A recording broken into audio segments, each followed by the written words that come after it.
Um bom serviço sabe reconhecer e responder às expectativas dos seus clientes e usuários. Você já parou para pensar nisso? Você já parou para pensar se as jornadas que você desenvolve estão levando em consideração as expectativas dos seus usuários? Bom, então fica com a gente que é sobre isso que nós vamos falar.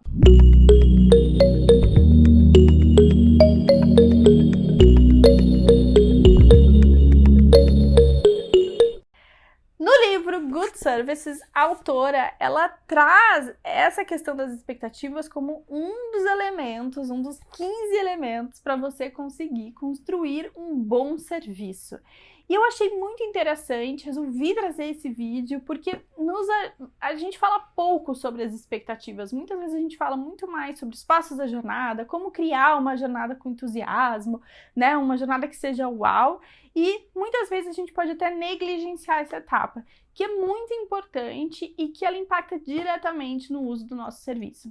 Então, a autora fala, né, o quanto que os usuários, eles estão acostumados a seguirem o contexto de uso que eles já conhecem de alguma forma. Então, vamos pensar, por exemplo, num sistema de transporte público.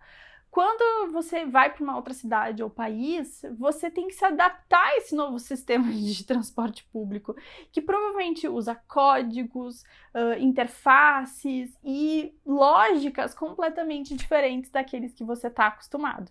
Então, você precisa entender minimamente quais são essas expectativas para poder deixar claro, né, e ter bem transparente como se faz o uso desse serviço que é diferente do que a pessoa está acostumada. Então, nesse contexto de transporte público, é bem mais complexo. Mas se a gente for pensar, por exemplo, no atendimento ao cidadão, que a gente tem visto, né, muitas cidades e municípios criando novos canais, como, por exemplo, aquelas centrais de atendimento, né, direto do cidadão, que muitas vezes era feita por telefone e que nos últimos anos passaram a ser digitais. No livro, ela traz o exemplo do Reino Unido, que quando fez essa passagem para um aplicativo, aumentou em muitos atendimentos por telefone, porque as pessoas tentavam usar o serviço por digital, não entendiam, não conheciam, gerava mais dúvidas, eles não tinham certeza se o seu pedido tinha sido respondido, se ele tinha feito o procedimento certo, o que levou muito mais atendimentos nos telefones. Então, a gente precisa entender, né, de fato, o que se espera na resolução por esse canal e como que você pode resolver especificamente essas expectativas. Mas não é tão fácil assim a gente sair entendendo essas expectativas dos usuários. E é por isso que a gente vai aprofundar aqui algumas dicas e informações de como fazer isso. Eu sou a Carla Link, eu sou fundadora da Talking City, uma organização que aproxima governos e cidadãos para criar cidades melhores e que também desenvolve conteúdos e formações para profissionais que querem entrar ou se aprofundar no mercado de design e inovação. E aproveito então que já fizemos essa pausa para você curtir aqui esse vídeo e também nos seguir tanto aqui quanto no Instagram, onde desenvolvemos conteúdo sobre design e inovação para você poder conhecer mais ainda sobre esse tema. Então, como essas expectativas são criadas? Todos os dias, gente. Esse é o grande desafio da gente trabalhar nesse entendimento e mapeamento das expectativas. Segundo a diretora global de Design e Tecnologia da Fjord, a Shelley Everson, ela comenta que as nossas expectativas são criadas normalmente por 3 tipos de serviços.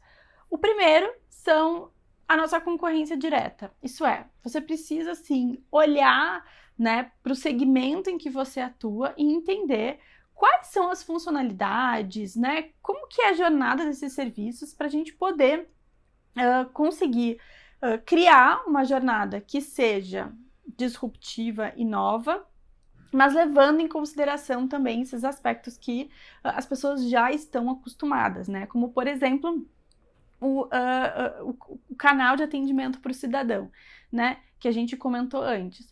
Se você já tem uma sistemática, o nosso usuário já está acostumado no telefone poder fazer um conjunto de serviços, né? Mesmo que você divida e comece a entregar aos poucos, essa mesma experiência tem que ser replicada ou melhorada nesse novo canal, né? Então precisa entender o que já entrega, o que já eu posso fazer, né? Quais são, por exemplo, as evidências desse serviço que me apoiam, né? Como, por exemplo, o número de protocolo que esse aplicativo deve gerar para saber que o que eu fiz, o pedido que eu fiz deu certo, né? Então são alguns indícios que são importantes para a gente entender.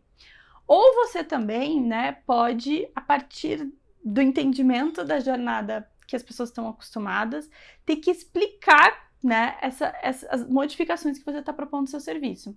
E aqui a gente tem um exemplo do Nubank, né, que, por exemplo, ao entrar como um banco digital, ele propôs uma nova jornada para os seus clientes. Isto é, sem poder ter a experiência física. Então, você já tem que deixar claro isso para os seus usuários, o que isso significa na prática, né? Que tem um impacto de que você não vai ter uma agência para ir resolver o problema, mas aí, então, eles criaram, por exemplo, uma central de atendimento que permite que você faça, tirar dúvidas e tire informações, às vezes até melhor do que uma agência física, e que, por exemplo, você não poderia fazer um saque, que é algo que você está acostumado a fazer nos bancos tradicionais. Então, esses entendimentos e as expectativas que já têm que ficar claras na hora que o seu usuário está contratando o seu serviço, dessas diferenças que existem entre um serviço e outro.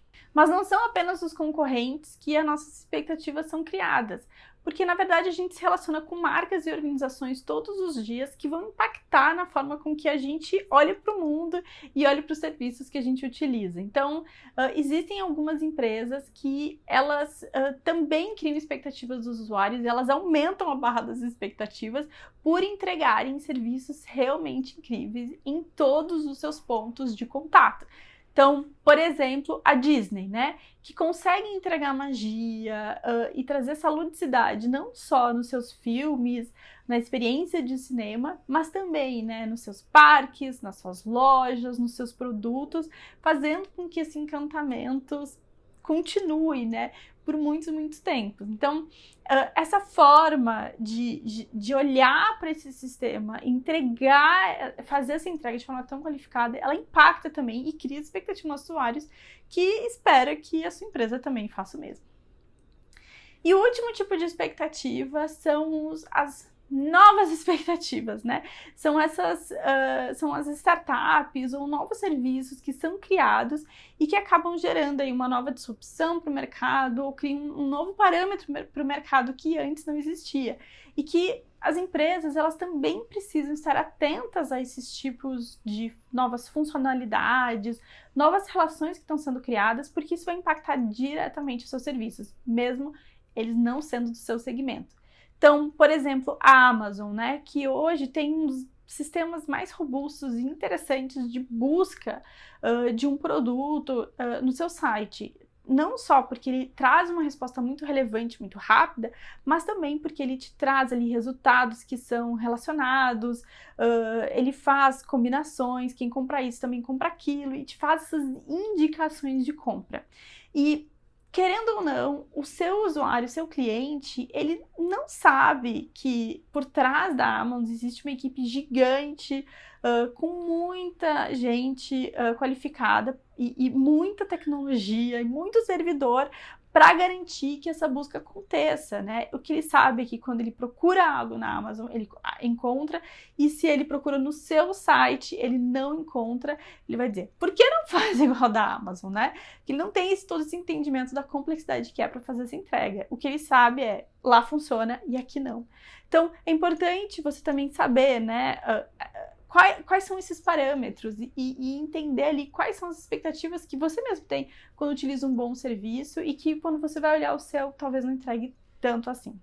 Então, nesse vídeo, a gente aprende para você como essas expectativas são criadas, né? E a importância da gente ter esse olhar mais ampliado para além da nossa concorrência, para poder entender essas funcionalidades e usos dos serviços e jornadas, que isso vai impactar na relação dos nossos clientes, nossos usuários, todos os dias. Bom, agora, como mapear as expectativas e conectá-las à jornada? Bom, isso é uma outra história que a gente pode fazer um outro vídeo. Comenta aqui se você gostaria de continuar falando sobre esse tema e como fazer isso na prática. Então, fica o convite para vocês conhecerem a Talking City, nossos cursos e formações que ajudam você a ter esse entendimento sobre design, serviço e inovação, até realmente desenvolver, praticar um projeto, e também a gente oferece oficinas específicas, como a de formação do seu currículo e portfólio. Você também lembra de curtir aqui o comentário e nos seguir aqui nas redes sociais para receber esses e outros conteúdos. Até mais!